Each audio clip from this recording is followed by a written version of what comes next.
Shalom. And I want to start off by giving all praise, honor, and glory unto Yahweh, Bahashem, Yahweh Shai, Bahashem, Wachach, Wadash. Double honors to my teachers, the head apostles, and elders, a great millstone, and salutations to you, Akim, that's out there listening.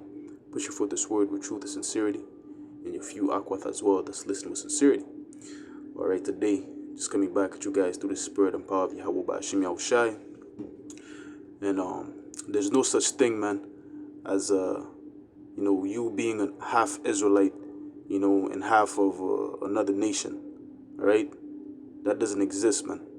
Okay, because in the world, there's a thing known as being mixed. You're a mixed baby. You're two nations. Really, I'm a Edomite, but I'm half Moab as well.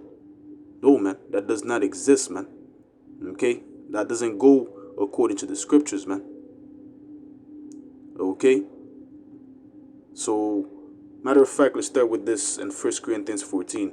The scriptures tell you how that the Lord is not the author of confusion, and that is confusion when you're saying that you're mixed really with two nations. So I'm not just one nation. Really, I'm two. I'm half this and half that. No, man. Okay, so let's start with this 1 Corinthians 14 and verse 33. It says, For Yahweh Ba'ashem Yahushai is not the author of confusion, but of peace, as in all churches of the saints. Alright? Clearly it's telling you, man, the Lord is not the author of confusion. So you saying that you're mixed or you're half this and half that, that's confusion, man. Okay? When the Lord created mankind, alright, he created a specific way, man. Okay? If he wanted mixed nations, mixed people, it would have been mentioned within the scriptures, man. But it clearly tells you within the scriptures that is not so. Because what? You are what your father is. That's how the scriptures work. That's the order that the Lord has set up, man. Okay, you are what your father is. Okay? If your father's an Edomite, then you're gonna be an Edomite. If your father's a Moabite, then you're gonna be a Moabite. Okay, when I'm saying Edomite, it's the so-called white man which we know today. Moabite is the so-called Chinese, which we know today. That's their true names in the Bible. Okay, the names that the Heavenly Father has given them.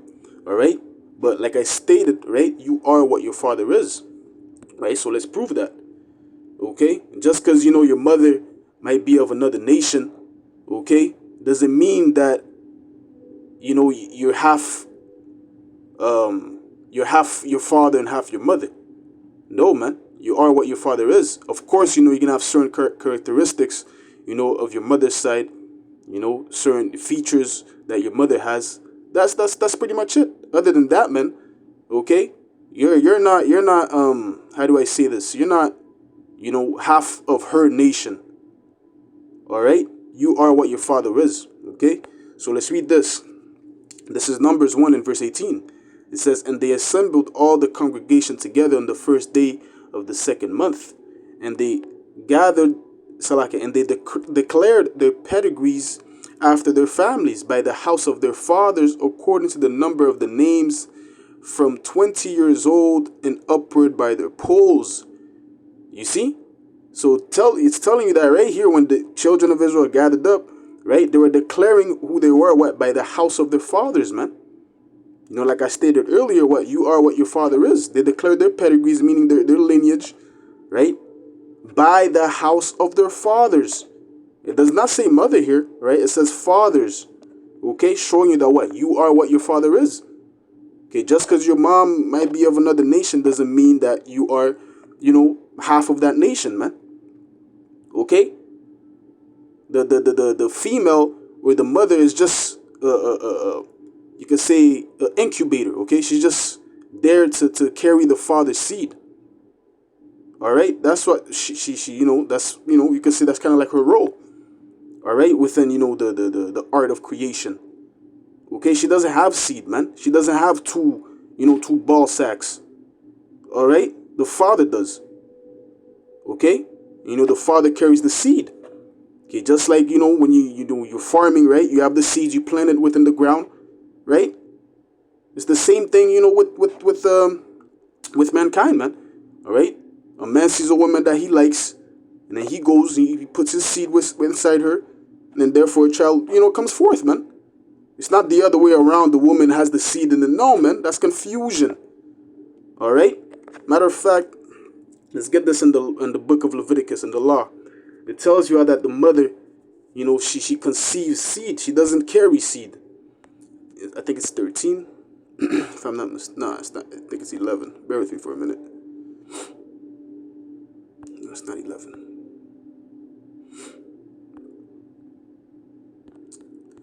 Salakia. Let me just find this real quick. Oh, it's 12. This is Leviticus 12. All right. And, this goes into, the law of purification, when the woman, basically, is pregnant and she brings forth the child. But I just want to get a particular point, where it says, matter of fact, it's at verse 2. So I'm going to start at verse 1. All right. So this is Leviticus 12 and verse 1. And the Lord spake unto Moses, saying, Speak unto the children of Israel, saying, If a woman have conceived seed and born a man child, then she shall be unclean 7 days. According to the days of the separation of her infirmity, she shall be unclean. All right. But the point I wanted to get from this precept is said, what? If a woman conceive seed. All right. What does that mean? Conceive seed. Meaning a man went inside her. All right. And put their seed inside her, man. That's what it means by conceived seed. All right. She doesn't have the seed. But what? The man puts the seed inside her. Matter of fact, let's get that word conceive. Okay. Just to get, further more clarification. All right. No. Let's see here. How do I go back from this? Salakia. Home. Okay. So the book of Leviticus, right? 12 and verse 2. Let's get the word conceive and see what it says. Right? So this is the word conceive in the blue letter, right? It says to sow, scatter seed, to sow. Right? Did I just say when, that what? Meaning conceived by what? The man puts his seed inside her, meaning he sowed his seed inside her, man. Just like with farming. It gives you, better visual representation, man. Okay? It says producing, yielding seed, to be sown, to become pregnant, to be made pregnant, to be sown, to produce seed, yield seed. Okay? That's what it simply means, man. Meaning the man puts the seed inside her. That's it. The seed wasn't in her to begin with, right? The man was carrying the seed, man.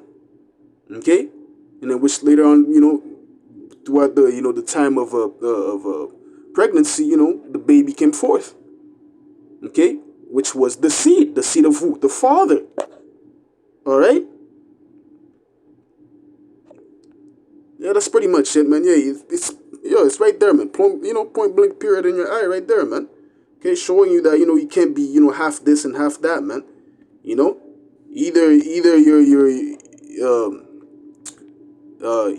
Salakia, you're what your father is, okay?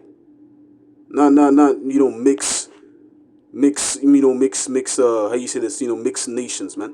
Because if we're a soul, that means, King David, all right, would be half Moab, all right? Which clearly we know that King David was of the tribe of Judah. It doesn't say that, he was, half tribe of Judah, then half, Moab. Because we know Ruth was what? Was a Moabite, right? And this just doesn't apply to Israelites, okay, the so-called blacks, Latinos, and Native Americans. It applies to every nation upon the planet Earth, man, okay? Whatever nation that you are, whatever your father is, that's who you are. If your father is... I'm gonna use a word, the worldly terms that Esau has given these nations. These three fathers, I don't know, Arab, and your mother is black, right? That means you're Arab.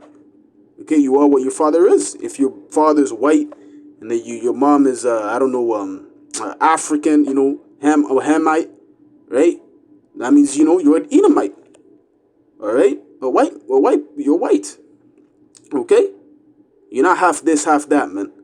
All right, because a lot of people, they be coming up. You ask them, where you from? What's your background? Really, yo, I'm half this because my mother's from here, then my dad's from there. But my father also his mom was this from this nation. So really, I'm 3%, Irish, or these type of bullshit, man. And I tell them, I'm asking people these questions. When I'm asking them, yo, where you from? They give me that whole breakdown. I'm just like, yo, come on, man, yo, in my head. But you can't tell them, that you are where your father is. That's when they start being defensive, right? Because they were taught by Esau, you really mix with whatever your mother and your father is, which is not so, right? But that's besides the point. Let's get this in the book of Ruth, right? 1 and verse. This is King David's great grandmother, right? Which was Ruth. It clearly tells you in the scriptures that she was of Moab, right? Let's read this Ruth 1. I want to get the point where it mentions that she was of Moab. You know what? I'm going to start at verse 4. Okay? It says, you know what? Let me start at verse 1. I'm going to read it down quickly, and get to the point. Right? Ruth 1 and verse 1. It says, now it came to pass in the days when the judges ruled that there was a famine in the land. And certain men of Bethlehem, Judah, went to sojourn in the country of Moab. In the country of Moab, it says, he and his wife and his 2 sons. Right? It says, and the name of the man was Elimelech, and the name of his wife was Naomi. And the name of his 2 sons, Mahlon and Chilion, Ephrathites of Bethlehem, Judah. And they came to the country of Moab and continued there. It says, and Elimelech, Naomi's husband, died, and she was left with her 2 sons. And and they took them wives of the woman of Moab. Showing you, hey, we like, women of the other nations, man. Okay? Wait, what? Matter of fact, it tells you in the book of Genesis, let's get that real quick, 6, how that the sons of God, they saw the daughters of men, that they were fair, right? Let's get that real quick. This is Genesis 6 and verse 2. And it reads, I'm going to start verse 1. And it came to pass, when men began to multiply on the face of the earth, and daughters were born unto them, that the sons of God, who are the sons of God? The Israelites. All right, there's 3 classifications of men, right? The sons of God, which are us, the so-called blacks, Latinos, and Native Americans, which are which consists of the tribes of Israel. Then, the sons of men, which are the other nations, the heathen nations, right? And then the sons of the wicked, which is Esau, Edom, all right? The so-called white man, okay, which we know as today. Those are the 3 classifications of men. So right here it's referring to us, right? That the sons of God saw the daughters of men. What? The daughters of the other nations. What? Right? That they were fair, meaning what? Beautiful. They were pleasing unto our eyes, right? Which today, you see a lot of our people, laying down with, the heathen nations. And that's where, the unnatural Gentiles come in, right? Our people that look like the other nations. Okay? Like, for example, Blake Griffin, right? His father, if I'm not mistaken, is a Haitian, laid down with a white woman. And then he went and laid down with, Blake Griffin went and laid down with a white woman. And now he has a son that basically looks like an Edomite. You see? All right? That's, a unnatural Gentile right there, man. That doesn't mean that Blake Griffin is half white and half Haitian or half black. No, man. He's an Israelite. It's clear as day, man. Look at his gameplay. His dunk contest, so on and so forth. Just go look on YouTube. Search up Blake Griffin, dunk contest or whatever, man. You could clearly see that this man is fully an Israelite, man. Okay? He's not half Edomite. All right? And it says, and they took them wives of all, which they chose, right? Hey, showing you that, hey, we like the the daughters of the heathen nations. Okay, so back to Ruth, right? I wanted to get the point where it speaks about Ruth being a Moabite, right? It says Ruth 1 and 3 says, and Elimelech, Naomi's husband, died, and she was left and her 2 sons, and they took them wives of the woman of Moab, right? The name of the one was Orpha, the name of the other Ruth, and they dwelled there about 10 years, right? Showing you Ruth, what, was of Moab, meaning, Moab, which we know today is what? Chinese. So she was a Chinese woman. Okay, and today Jake likes, Chinese woman, right? Especially if they have the curves in the right places, man, which is very rare to find. All right. It says, verse 5, and Mahlon and Chilion died also, both of them, and the woman was left with her and the woman was left of her two sons and her husband, right? But the point I want to get was that Ruth was of what? Of Moab. Now let's go to Ruth 4, because it's going to tell you how that what? King David came out of the lineage of Judah, okay? Which his great-grandfather laid with what? With Ruth, okay? This is Ruth 4 and 13. It says, so Boaz took Ruth, and Boaz was of close lineage, all right, to Eli, what's his name again? Salakia, the name of, right, yeah, Elimelech, right? Boaz was of close lineage to Boaz was of close lineage to Elimelech, right? If I'm pronouncing it right. And then what? He took Ruth in order what? To raise seed unto, unto Elimelech's, right? And he then Boaz, what's it called? Elimelech's wife, they want to how do you say this? To marry Boaz, you could say, because she was up in age, right? But let's get this. Ruth 4 and 13, it says, so Boaz took Ruth, and she was his wife. And when he went and unto her, the Lord gave her conception, and she bare a son. You see, Boaz went unto her, and what? A son was born.